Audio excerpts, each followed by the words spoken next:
Descienden a la presentación ahora del presidente del Banco Central de la República Argentina, Federico Sturzenegger. Invitamos a Federico a subir al escenario. Es presidente del Banco Central de la República Argentina y profesor en la Universidad Torcuato Di Tella. Fue profesor asistente de Economía en la Universidad de California, economista jefe de YPF, decano de la Escuela de Negocios de la Universidad Torcuato Di Tella, secretario de Política Económica de la Argentina, profesor visitante en la Universidad de Harvard, presidente del Banco Ciudad de Buenos Aires y diputado de la Nación. Tiene un doctorado en Economía en el MIT y en 2005 el Foro Económico Mundial de Davos lo eligió como joven líder global. Escuchamos entonces, con atención, pedimos que se ubiquen nuevamente al presidente del Banco Central de la República Argentina, Federico Sturzenegger. Bueno, muchas gracias. Entiendo que se está repartiendo el discurso. Nosotros como política en el Banco Central, todas las autoridades leemos el discurso va a estar colgado en la app, pero se va a distribuir y traten de tener una copia cerca porque hay un par de gráficos que vamos a estar mirando durante la presentación. Así que bueno, procedo a nuestro procedimiento de rigor. Es una gran alegría para mí compartir unos minutos hoy con ustedes. Me liga a IDEA una larga historia que comenzó hace muchos años cuando Pablo Gerchunov me recomendara para participar como asesor temático del Comité Coloquio 2003. Éramos tan jóvenes. Fue mi primer contacto con gente como José Aranda, Marcelo Lema, Luis Cedrola, Víctor Truco y muchos más que participamos del comité ese año. La experiencia parece que resultó buena y fui invitado al año siguiente. Algunos años después, como presidente del Banco Ciudad, participé como integrante del Comité Coloquio. Siempre todo esto tuvo un denominador común que se llamaba Mabel López, ¿no? Así que creo que se merece un aplauso porque creo que ya le dieron un homenaje el otro día con el presidente y muy merecido. Sobre todo para los que llegábamos a IDEA siempre nos hacía sentir muy bien. En el año 2012, IDEA me encomendó el honor de tomar el lugar de Andrés Bombuch en los desayunos de CEOs. Digo un honor porque implicaba la responsabilidad de hacerlo luego del liderazgo que Andrés había logrado establecer en dicho ámbito durante mucho tiempo. Como verán, me siento como en casa y acompañado de amigos. También va una felicitación a Sergio Kaufman por el programa. Por muchos años me pareció que la Argentina era el reino del revés, como en la canción de María Elena Walsh. Tuvimos por mucho tiempo un gobierno que en vez de gobernar y gestionar el sector público, se ocupaba más bien de decir lo que ustedes debían hacer. Eso siempre me pareció que era equivocado. Pero igualmente fuera de lugar, parecía que en la agenda del empresariado, en general mucho del énfasis estaba puesto en la gestión de lo público y no en temas empresariales en sí mismos. Que no haya énfasis en temas empresariales en conferencias de empresarios, me parecía que señalizaba que la interacción con el gobierno seguía siendo un elemento central de la agenda de las empresas por constituir una fuente de rentabilidad o riesgos que era imposible no atender. Así, toda esa innovación y dinamismo que repasaron con el presidente el miércoles, creo que hablaron de helicópteros y cables y otras cosas, se veían relegados por una agenda más estéril, porque el objetivo no era proyectarse hacia adelante, sino protegerse o conseguir un beneficio que a la postre pagaba el resto de la sociedad. Pero quizás en estos nuevos tiempos, donde cada uno se está empezando a ocupar más enfáticamente de los temas que en verdad le conciernen, ya vemos los cambios en el propio programa de este coloquio, que se centra mucho más en los temas propios de empresas. Zapateros a tus zapatos, decía mi abuela. Hoy tenemos un gobierno que cree en la libre empresa, que cree en la libertad económica, aunque no es eso libertinaje económico, que cree que debe ocuparse fundamentalmente de mejorar la gestión de lo público, que es lo que le compete, y cuyo éxito más rutilante sería que en este tipo de reuniones ya no resulte interesante escuchar a funcionarios públicos decir que trabajarán en pos de la estabilidad macroeconómica o la previsibilidad del país por constituir estos objetivos ya logrados y consolidados. No tienen nada de esto, por ejemplo, en una conferencia de empresarios en Estados Unidos. Pero como todo es un proceso, aquí estoy representando a una de las instituciones económicas de la República. Quizás sería más justo llamar a esta charla la visión del Banco Central y no la visión del presidente del Banco Central, ya que hoy el Central es un equipo de gente comprometida con sus objetivos más allá de las personas que ocupen algún cargo. En ese espíritu, no vengo hoy a decirles qué es lo que tienen que hacer ustedes, sino a contarles qué es lo que vamos a hacer nosotros, cómo vamos a encarar nuestro trabajo y nuestras responsabilidades. Como presidente del Banco Central, nuestro foco primario es lograr que la macroeconomía de la Argentina sea transparente, que sea un telón de fondo estable, invisible y sólido. De más está aclarar que esto no es una tarea exclusiva del Banco Central. Una buena política económica requiere una eficiencia en la gestión por parte de todo el gobierno, una vigilancia permanente de la competencia, una situación fiscal intertemporalmente sostenible, una estructura tributaria lógica y progresiva, entre muchos otros componentes. Dentro de este conjunto de actores hay una institución que es el Banco Central, el cual constituye una institución independiente del Poder Ejecutivo. De hecho, su poder está delegado por el Congreso de la Nación. Es el Congreso quien acepta sus autoridades. Es al Congreso a quien el Banco Central debe rendirle institucionalmente cuentas por su accionar. Quizás hayan notado que los billetes los firman el presidente del Banco Central y el presidente de la Cámara de Diputados o el de los senadores. Esa es una imagen palpable, física, del lugar de donde emana el poder de nuestra institución. El Banco Central se rige por una carta orgánica que le da mandatos y objetivos. Dentro de esto, la estabilidad monetaria es el primer objetivo enumerado. Sobre el cumplimiento de este mandato, que nosotros decodificamos como el de garantizar una inflación baja, comparable a la de la mayoría de los países de la región y del mundo, es sobre lo que quiero discutir estos pocos minutos que hoy tengo con ustedes. Como el tiempo es tirano, iré al grano sin prolegómenos para tratar de contestar a las preguntas que seguramente tienen sobre nuestra estrategia antiinflacionaria. Específicamente, ¿qué preguntas quiero tratar? 1. ¿Cuál es el objetivo pretendido para el Banco Central en términos de inflación para los próximos años? ¿Son objetivos lógicos y realistas? B. Segundo, más allá del objetivo, ¿cómo hace un Banco Central para lograr sus metas? Sobre todo en un país con tanta historia de inflación como Argentina. ¿Funcionó lo que está haciendo el Banco Central en otros países? C. Tercero, ¿qué instrumentos tiene la autoridad monetaria para lograr su cometido? D. Cuarto, ¿qué rol juega el tipo de cambio en este proceso? ¿Por qué insiste el Banco Central en no utilizarlo como herramienta o no preocuparse por sus actuales y futuras fluctuaciones? E. 5. ¿Qué rol juegan las negociaciones salariales dentro de este esquema? ¿Son cumplibles las metas y las pautas salariales se ubican por encima de los objetivos de desinflación planteados? Esas son las preguntas que vamos a tratar ahora. Pero me di cuenta, escuchando el panel anterior, que yo preparé esta presentación sobre cómo vamos a desinflar y no sobre por qué tenemos que desinflar. Porque asumí que eso estaba.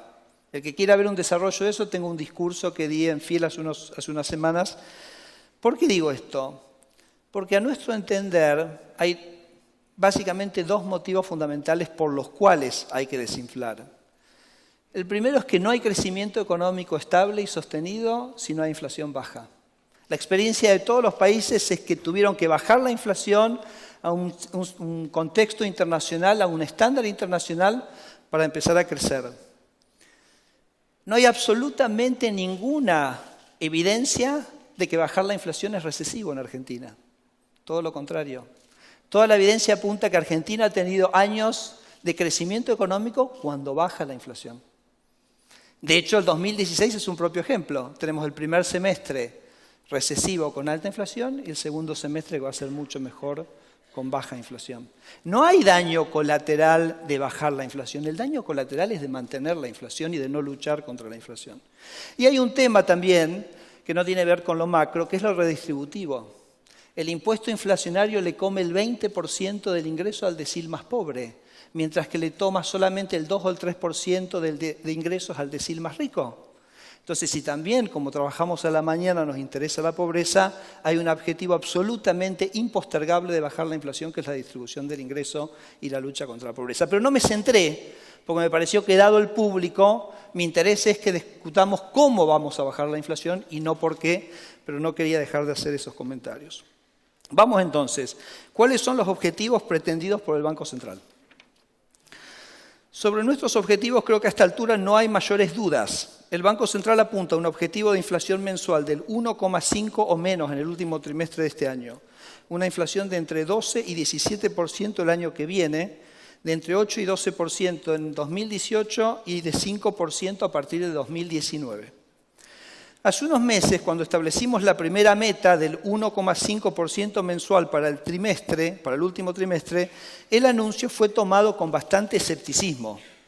Sin embargo, hoy las expectativas de inflación ya están prácticamente alineadas con el objetivo, y creo que el panel anterior lo confirmó. La inflación promedio de julio, agosto, septiembre y octubre seguramente estará en el orden del objetivo buscado. Creo que lo dijo Miguel. Vamos a tener que un poco balancear porque tarifas que se fueron, tarifas que volvieron, vamos a tener que mirar el promedio de esos meses. Es decir, que aquello que se consideraba hace tan solo unos pocos meses inalcanzable, hoy no solo es una realidad, sino que se alcanzó incluso 2 meses antes de lo pautado. Aunque nuestras metas tienen una cadencia, ¿es razonable pensar que en unos pocos años Argentina tenga una inflación del 5% anual? Veamos qué ocurrió en otros países. Israel, luego de domar la hiperinflación del 400% anual que sufrió durante los años 84 y 85, experimentó entre el año 86 y el 90 tasas de inflación de entre 16 y 20%. Pero luego, tan solo entre 1990 y 1992, 2 años, lograron asestarle un golpe definitivo a la inflación acotándola en 2 años a un dígito. En segundo lugar, se me viene a la mente el caso de Perú, que luego de bajar su inflación del 7.500% al 40% anual en el año 1993, logró llegar a una inflación del 6,5% en 1997. Dicho sea de paso, creciendo en promedio 7,2% en cada uno de esos años. También podemos recordar la experiencia de Chile, donde luego de que su Banco Central se impusiese objetivos de inflación explícitos a partir de 1990, su tasa de inflación bajó ininterrumpidamente entre 1990 y 1998, en 2 partes. Pasó del 27% en 1990 al 9% en 1994 y luego descendió más lentamente hasta el 4,7% anual en 1998. Tengamos presente que hay 3 elementos centrales que ayudan a que la desinflación en Argentina sea más rápida que en aquellos casos. Primero, que transitamos el camino apoyándonos en la experiencia de todos los países que lo transitaron antes. Estamos en contacto con todos los actores relevantes, todos los que ya desinflaron antes. Los escuchamos y recibimos sus recomendaciones, consejos y enseñanzas. Segundo, el mundo hoy es mucho menos inflacionario que en el pasado. No existe en la coyuntura actual inflación importada. Y en tercer lugar, que Argentina desterró a principios de los años 90 la indexación legal de sus contratos, por lo que hoy no están presentes las dificultades para desinflar que hubo en el pasado y con las que sí tuvieron que lidiar muchos países que desinflaron en otros momentos. La indexación atada a la inflación pasada era la principal fuente de inercia inflacionaria, pero esa inercia no está presente hoy en la Argentina. Nuestra conclusión entonces es que las metas son cumplibles y sus plazos razonables en la práctica. Partiendo de una inflación del 1,5 mensual, una convergencia gradual a una inflación mensual del 1% hacia fines del año próximo implica una inflación punta a punta del 16%. Si ustedes piensan que la inflación va a ser superior a ese valor, es que están asumiendo que la inflación se va a acelerar en ocasiones durante el año. Pero si piensan que la inflación superará el 19,6, significa que piensan que en promedio no vamos a poder reducir nada la inflación el año que viene. Por eso también en la relación de mucho respeto y afecto, y en mi caso casi de alumno que tengo yo con Miguel, yo le digo, si terminamos el año con la inflación menos de 20, ¿dónde voy a poner la meta? ¿La voy a poner entre 20 y 25? O sea, Argentina ha hecho cosas muy locas en política monetaria, pero un programa de metas de inflación para acelerar la inflación no se vio nunca en la historia. Entonces vamos a hablar un poquito de cómo del 19,6 pasamos al 12,17. Durante mucho tiempo se ha analizado cómo reducir la inflación. Es un tema que fue objeto de discusión en el mundo. El tiempo pasado no es casual, aunque sigue siendo una cuestión de debate en Argentina. Primordialmente lo que se discute es si el Banco Central, por su cuenta, es capaz de bajar la inflación o si necesita algún tipo de ayuda.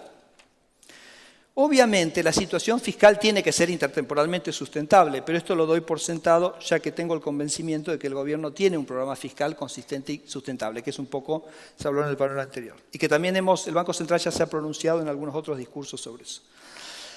La ayuda a la que me refiero se relaciona con la idea de intervención en negociaciones salariales, anclas cambiarias o acuerdos de precios.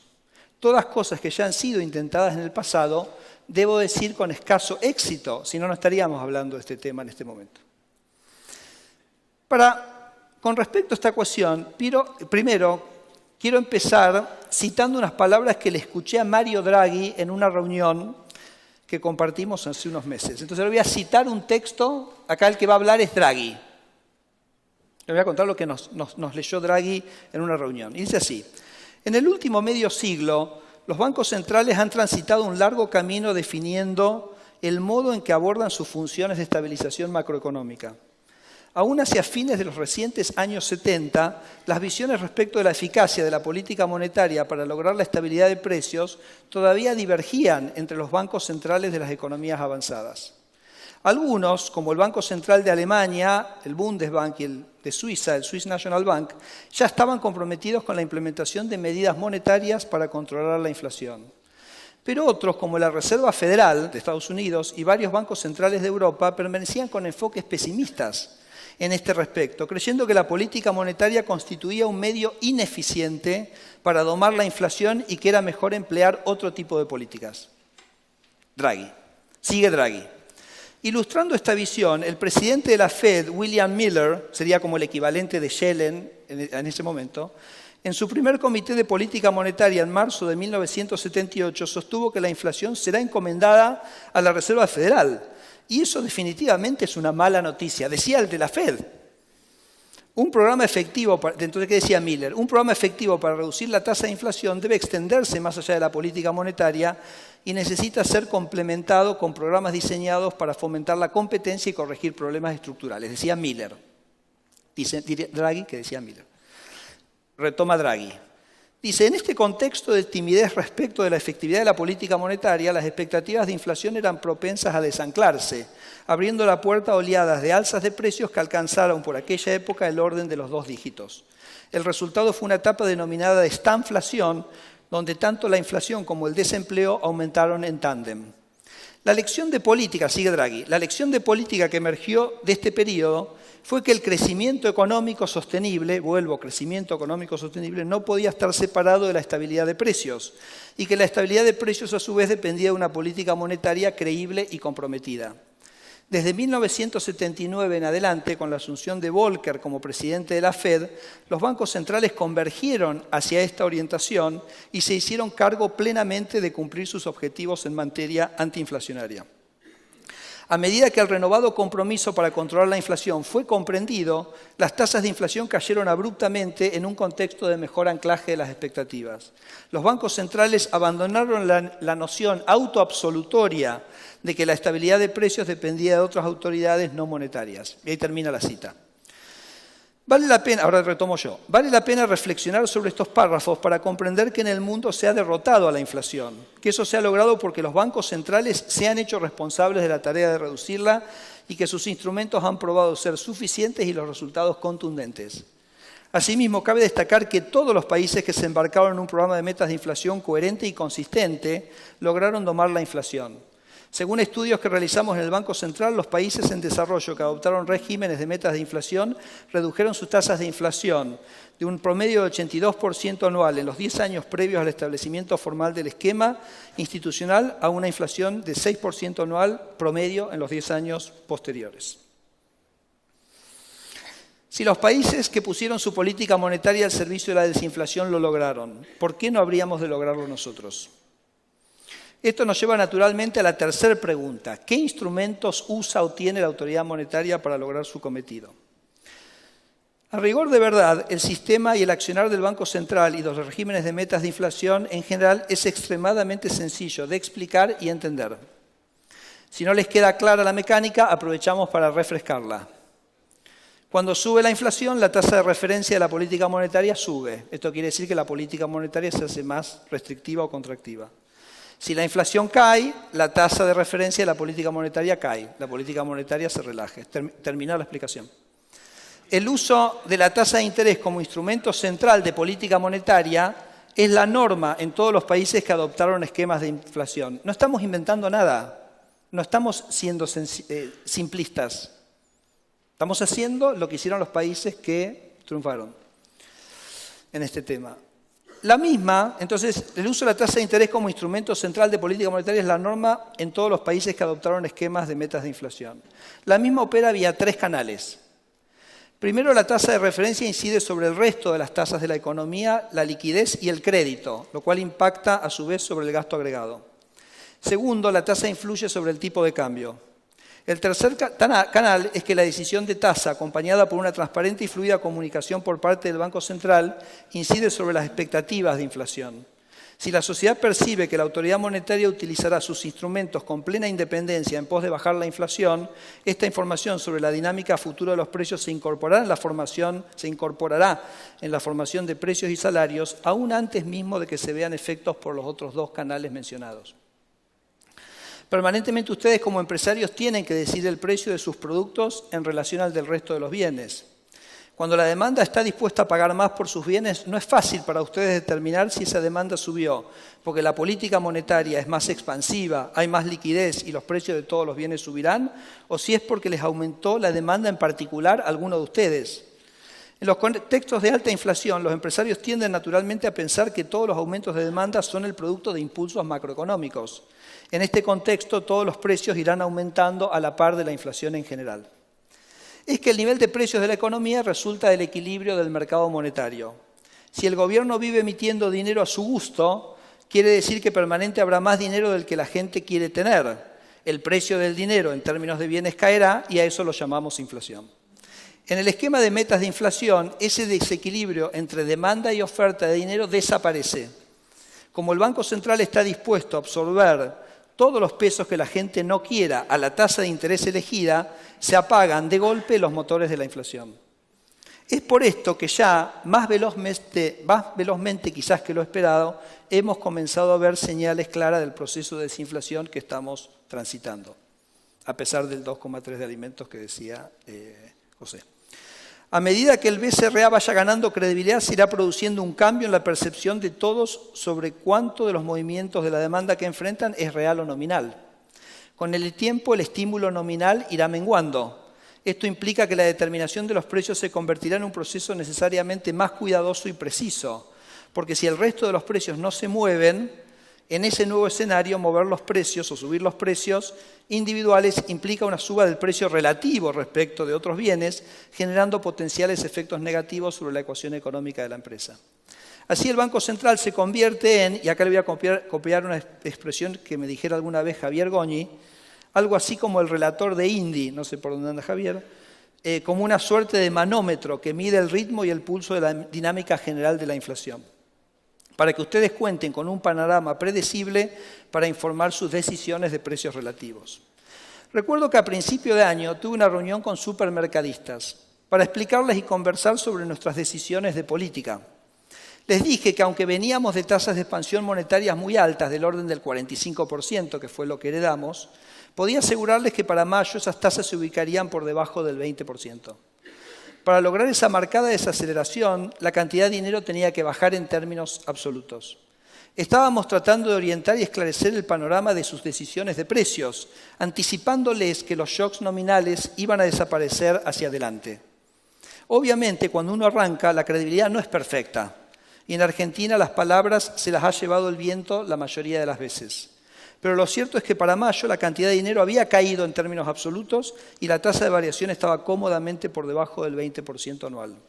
Los supermercados rápidamente se dieron cuenta que esta vez sí íbamos a cumplir y tuvieron que salir a hacer descuentos de las maneras más creativas que hemos visto en mucho tiempo. 2x1, 3x1, 80% segunda unidad, HSBC, lo que sea. No nos quejamos. Este cambio en el comportamiento requerido en todos los países de ver para creer. Claro está que para que seamos creíbles, el Banco Central tiene que producir resultados. Una primera prueba del compromiso que tenemos con nuestros objetivos fue el notorio sesgo contractivo que impusimos a nuestra política monetaria al momento del lanzamiento de la tasa de interés como instrumento de referencia. Ubicamos la tasa en un 38% nominal anual y anunciamos que no la moveríamos hasta que no tuviéramos signos claros de desinflación. Y la sostuvimos en ese nivel durante 3 meses. Lo que quiero transmitir es que estamos muy decididos a cumplir nuestras metas de cara al futuro y haremos todo lo necesario para lograrlo. Hoy Argentina emitió a 10 años al 15%. Si la gente confía 10 años en pesos al 15%, es porque nosotros tuvimos la determinación y la convicción de decir que estamos dispuestos a jugar por eso. Entonces el 38 es lo que explica el 15. En octubre, encauzado ya en un proceso radicalmente, y el 27 de hoy es lo que explica la baja de la inflación del año que viene. Porque la política monetaria es como manejar un auto, pero cuando uno gira el manubrio, el auto se mueve a los 6 meses. Entonces, cuando nosotros llegamos, la cantidad de dinero crecía al 45%, y eso condicionaba fuertemente la proyección inflacionaria del primer semestre. Ese mismo día empezamos a trabajar, si me permiten la expresión, para el segundo semestre. Y fuimos contractivos y los efectos se ven a los 6 meses. Y hoy estamos trabajando para el 2017. Hoy no estamos trabajando para octubre, noviembre o diciembre. En octubre, encauzado ya en un proceso radicalmente diferente, necesitamos estar doblemente alertas. Al lanzar oficialmente las metas para el año venidero, buscamos que las expectativas de inflación de 2017, que están en 20%, empiecen a bajar y acercarse a la meta. Nuestra inmediata decisión fue interrumpir la baja de tasas que venía aplicando la autoridad monetaria. Este es el tipo de compromiso que asume el Banco Central con su objetivo de desinflación. Estamos trabajando sobre la inflación del año que viene. La conclusión a la que quiero arribar es que el BCRA tiene los mismos instrumentos que tuvieron el resto de los países para bajar la inflación y que no necesita otros.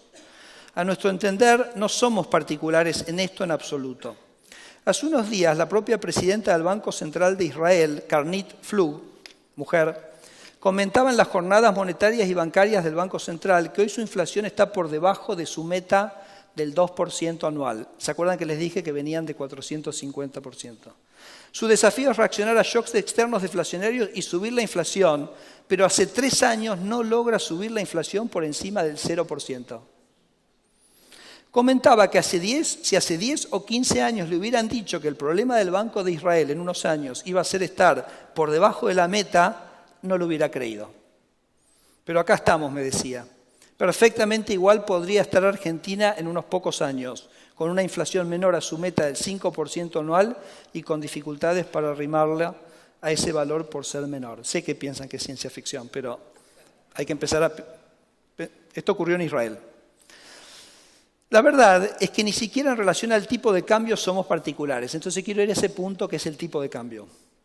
¿Qué rol juega y por qué insiste el Banco Central en no utilizarlo como herramienta o preocuparse por sus actuales y futuras fluctuaciones? Si han seguido lo que venimos diciendo desde que comenzamos nuestra gestión, ya habrán escuchado que hemos abordado este proceso de desinflación con el compromiso explícito de no usar el tipo de cambio como ancla. Esta no es una decisión caprichosa.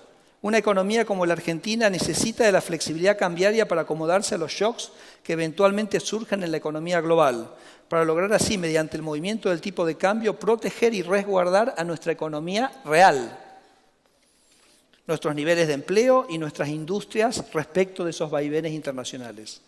Permítanme decirles que siempre es tentador tratar de usar como ancla el tipo de cambio. Alinea las expectativas y baja rápidamente la tasa de interés.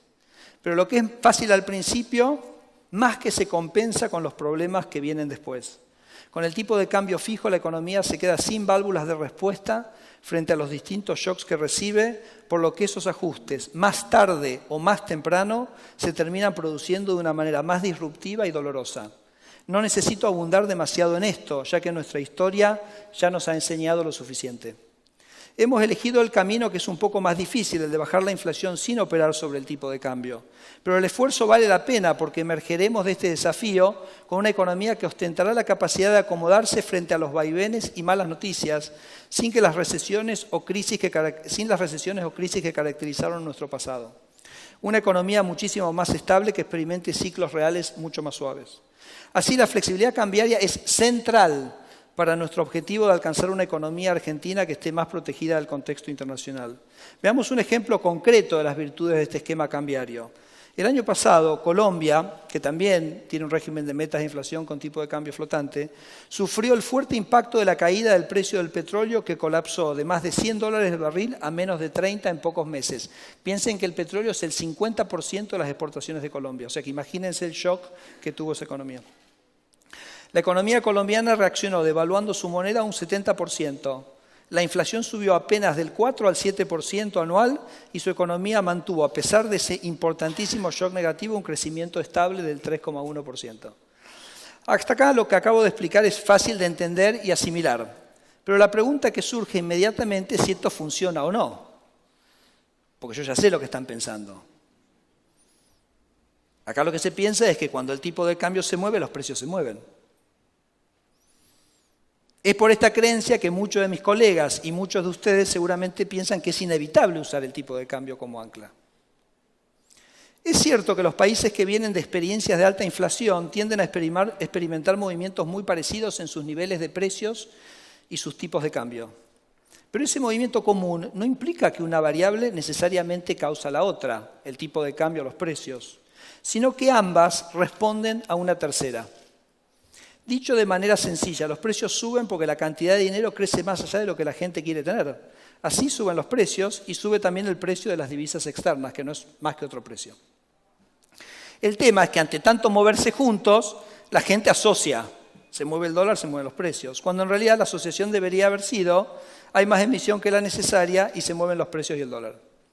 De este modo, cuando se pasa a un sistema de tipo de cambio flotante con emisión controlada, pierde peso la relación entre el movimiento del tipo de cambio y el nivel general de precios, los que se mueven en realidad por la monetización del sistema y los objetivos de inflación del Banco Central. En otras palabras, el tan mentado traslado de la devaluación a precios, se llama el pass-through, pierde relevancia. Seguramente muchos piensen que los estoy macaneando. Seguro. Pero repasemos un par de experiencias concretas. Por ejemplo, si se calcula la correlación entre el tipo de cambio y la inflación para México desde 1970, se obtiene un registro del 80%. Es decir, si se mueve el tipo de cambio, los precios se mueven prácticamente lo mismo. Pero si se analizan solo los últimos 15 años, la correlación es del 3%. No hay ninguna relación. En el caso de Chile, el descenso también es significativo, del 92 al 28. Y en el caso del Perú, del 88 al 20. Mucho de esto se explica porque en un contexto de tipo de cambio flotante, los exportadores empiezan a vender sus exportaciones en el mercado de futuros y los importadores empiezan a comprar en el mercado de futuros. Entonces las variaciones de corto plazo se disocian de los precios que tienen exportadores e importadores, pero sí terminan informando las decisiones estratégicas de inversión hacia futuro. Por eso se logra esta desconexión tan sorprendente entre tipo de cambio y dinámica de precios domésticos. Cuando los países utilizan su política monetaria para mantener la inflación bajo control, los precios se estabilizan en torno al objetivo propuesto, permitiendo que el tipo de cambio real de las economías se adapten ante las distintas situaciones que tienen que enfrentar. Repito, las historias las tenemos, ¿no? Kicillof, la convertibilidad, Martínez de Oz, Plan Austral, o sea, todas. Es lo que queremos evitar. Obviamente, para pasar del si se mueve el dólar, se mueven los precios, a si se mueve el dólar por un shock externo sin emisión, no pasa nada con los precios, me imagino que ustedes también serán del grupo de ver para creer. Detengámonos entonces en un evento que ocurrió precisamente este año, el primer evento externo que puso a prueba nuestro flamante régimen de tipo de cambio flotante. Para seguirme, les pido que miren, ahora sí, el gráfico que está en la presentación por ahí por la página, no sé cuál, el primer gráfico. Durante la semana siguiente a la votación del 23 de junio en el Reino Unido, que derivó en el Brexit, el precio del dólar subió 6,5% en nuestro país. Sin embargo, el indicador diario de precios de PriceStat nos muestra que en dicha semana los precios no se vieron afectados en absoluto. De hecho, crecieron un poco por debajo de la tendencia que traían de las 4 semanas anteriores. Si prolongamos el ejercicio otra semana, vemos que el tipo de cambio revierte parcialmente y termina con una depreciación acumulada del 3,5%, con la inflación de PriceStat cayendo por debajo de la tendencia previa. Es decir, ahí no sé si lo ven en el gráfico, que no estoy diciendo que Argentina ya venció el tema del pass-through. Simplemente digo, este fue un shock que todo el mundo entendió que era un shock externo, todo el mundo entendió que el tipo de cambio se tenía que acomodar a este shock externo y el tipo de cambio se acomodó y no vimos, y todavía nadie está operando en los mercados de futuros, etc. La prueba definitiva de que no estamos usando el tipo de cambio como ancla inflacionaria se manifiesta, por ejemplo, en que durante este año el tipo de cambio real multilateral se depreció interanualmente un 22%, acumulando a lo largo del 2016 un incremento del 25% respecto al vigente en diciembre antes del levantamiento del cepo. Es interesante mirar también qué pasó con el tipo de cambio real bilateral con Brasil, el cual se depreció un 47% interanual este año. Llego entonces a la última pregunta, ya voy terminando, referente a los salarios.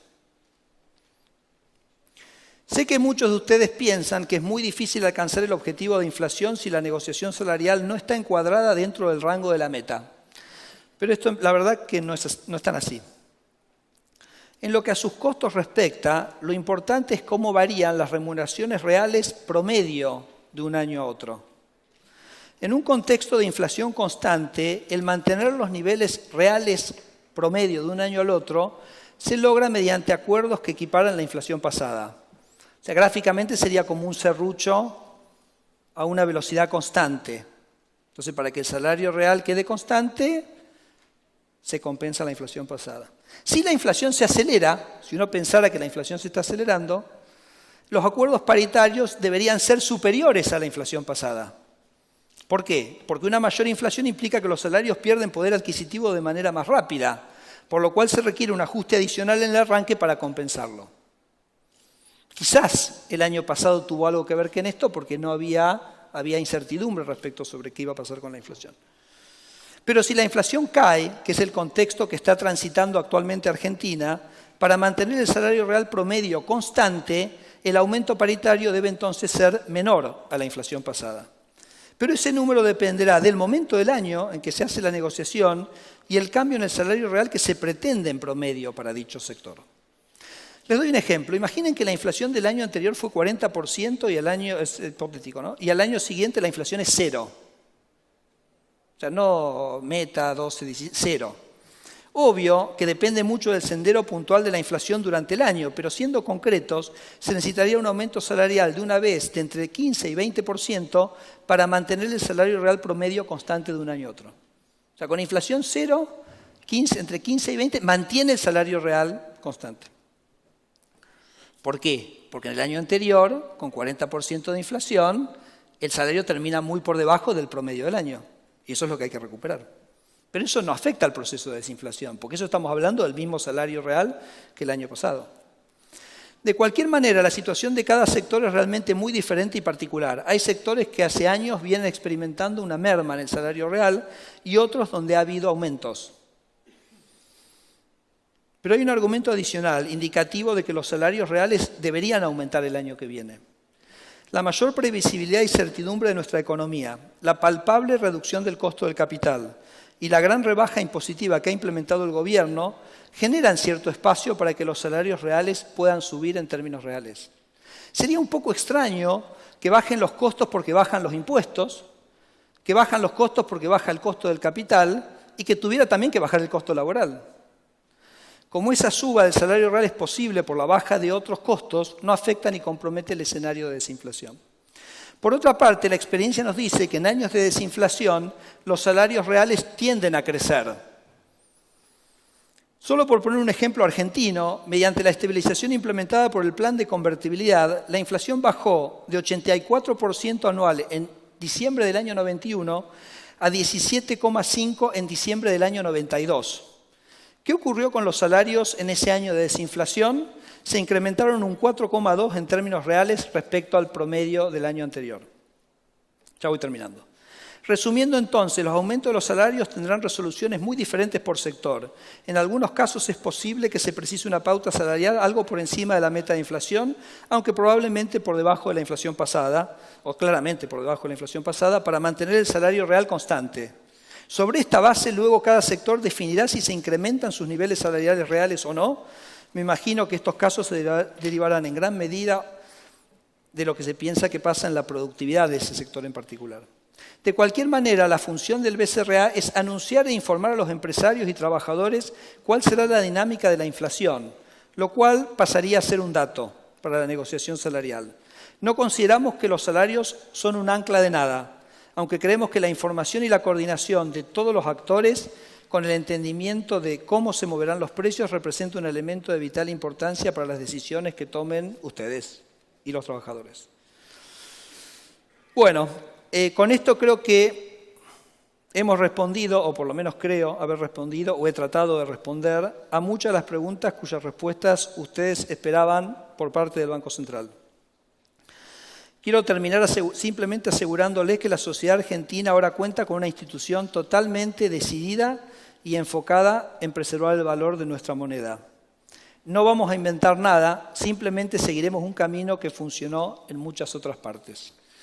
Voy a terminar entonces con otra cita mucho más interesante que la de Draghi, que dice así: que estén tus manos siempre ocupadas, que tu paso sea ligero y que te encuentres bien plantado cuando soplen vientos de cambio y con tu corazón hinchado de alegría para que tu canción pueda ser cantada. No sé si lo reconocen, esto es de Bob Dylan. Ojalá que así sea. Muchas gracias.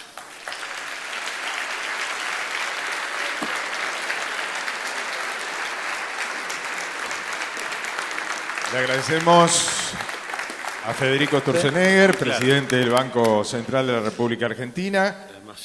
Y bueno, vamos a hacer un pequeño espacio para cuentes personales.